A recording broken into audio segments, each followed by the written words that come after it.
আসেন আপনাদেরকে আরেকটা কথা বলি হুজুর আসার আগ পর্যন্ত, কারণ একটা বিষয় ধরলে তো এটা আবার শেষ করতে হয়, এর মধ্যে যদি আবার হুজুর চলে আসে। আসেন ভাই, অল্প সময় আপনাদেরকে আরেকটা কথা বলি। এই যে একটু আগে এতক্ষণ আলোচনা দ্বারা আপনারা শুনলেন না যে গণতন্ত্র দিয়ে কোনো শান্তি আসবে না, গণতন্ত্র দিয়ে কোনো নিরাপত্তা আসবে না, মানুষের তৈরি আইন দিয়ে মানুষের জানমালের নিরাপত্তা নিশ্চিত হবে না। জানমালের নিরাপত্তা নিশ্চিত করতে হলে আল্লাহর কোরআনের আইন লাগবে। তো আল্লাহর কোরআনের আইনটা কি এই জানতে হবে না? আল্লাহর কোরআনের সংবিধান কি জানতে হবে না? আমি আপনাদেরকে ছোট্ট ছোট্ট আকারে একটা আইনের কথা বলি। এই যে একটু আগে মানব হত্যার অপরাধ শুনছেন না, মানব হত্যার ভয়াবহতা শুনছেন না? এবার আসেন আল্লাহর কোরআন কি বলে, আল্লাহর কোরআনের আইন কি বলে। মানুষ হয়ে মানুষকে যদি কেউ হত্যা করে আল্লাহর কোরআন কি বলে, আল্লাহর কোরআন আমারে আপনারে ঘোষণা করে করে কি আইন দিছে একটু হাতে নেন, মনোযোগ দেন, একটু শুনেন, এরপরে চিন্তা করেন। আল্লাহ কোরআনে বলছেন, ইয়া আইয়ুহাল্লাযীনা আমানু ইয়া আইয়ুহাল্লাযীনা আমানু কুতিবা আলাইকুমুল কিসাসু ফিল কতলা আল হুররু বিল হুররি ওয়াল আবদু বিল আবদি ওয়াল উনসা বিল উনসা। আল্লাহ আমারে আপনারে মায়া কইরা এই আইনটা শুনাই।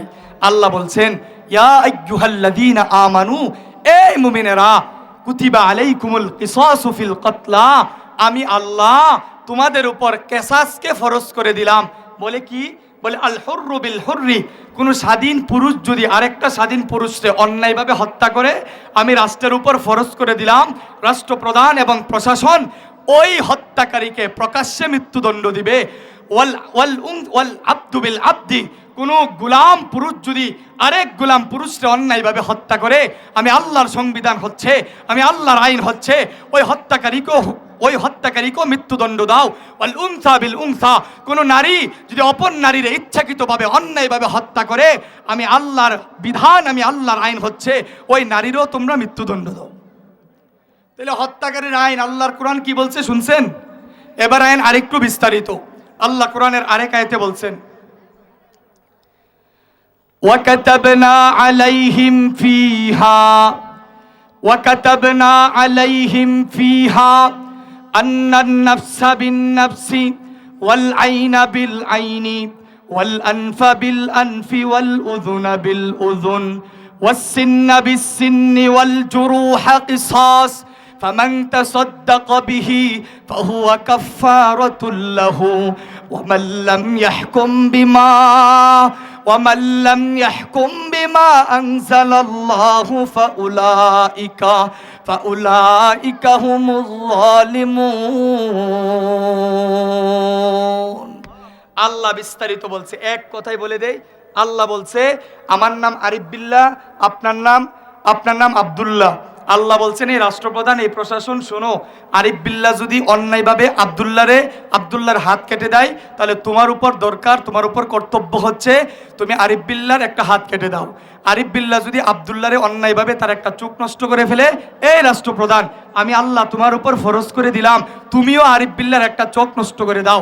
আরিফ বিল্লাহ যদি একজনের একটা ঘুষি মারে, এই রাষ্ট্রপ্রধান, এই পুলিশ প্রশাসন, তোমাদের উপর আমি আল্লাহ ফরজ করে দিলাম যার উপর ঘুষি দিবে তার বদলা নেওয়ার জন্য তুমিও আরিফ বিল্লাহর একটা ঘুষি মারো।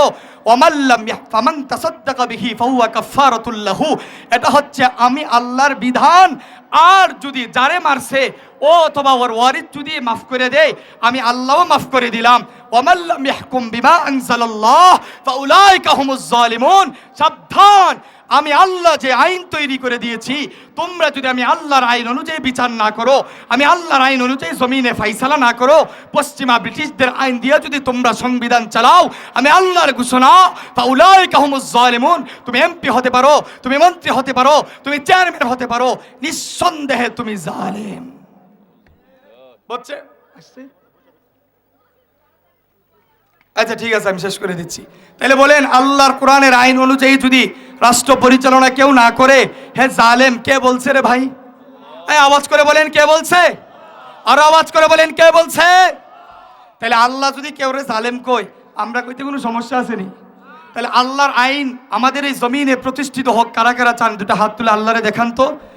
সর্বশেষ কথা ভাই, আমরা যখন এই এক সংকট মুহূর্তে আমরা যখন বলি আপনারা অন্য কিছু করেন বা না করেন, কম পক্ষে যারা খুনি, প্রকাশ্যে যারা খুনি, কম পক্ষে এদেরকে মৃত্যুদণ্ডের ব্যবস্থা করেন, এদেরকে মৃত্যুদণ্ড দেওয়ার ব্যবস্থা করেন এবং এদের প্রাপ্য যে বিচার আল্লাহর কোরআন অনুযায়ী 1 বছর করেন। তখন আমার দেশের কিছু সুশীল ক্ষমতার বড় বড় মসনদে বসে বলে, এই এটা তো বর্বরতা, এটা তো উগ্রতা, না এটা মৃত্যুদণ্ড দেওয়া যাবে না। প্রিয় মুসলমান ভাইরা, আপনাদের স্বার্থে বলছি, আপনাদের সুমহান স্বার্থ রক্ষার জন্য বলছি, আপনাদের প্রাপ্য অধিকার যেন নিশ্চিতভাবে আপনারা নিশ্চিত করতে পারেন, সেজন্য আপনাদেরকে বলছি, আপনাদের পক্ষ থেকে আমাদের পরিষ্কার ঘোষণা, সুশীলরা, রাম বাম নাস্তিকরা ভালো করে শোনো, যারা খুনি, যারা খুন খারাপিতে জড়িত, আমার ভাই হাদির মতো এরকম দেশপ্রেমিক মুসলমানদেরকে যারা হত্যা করে প্রকাশ্যে, পরিষ্কার ভাষায় বলছি, সেই খুনিদেরকে প্রকাশ্যে মৃত্যুদণ্ড দেওয়া এটা বর্বরতা নয়, এটা মানবাধিকার লঙ্ঘন নয়, বরং আল্লাহর জমিনে মানুষের জন্য এটাই হচ্ছে উত্তম ফয়সালা।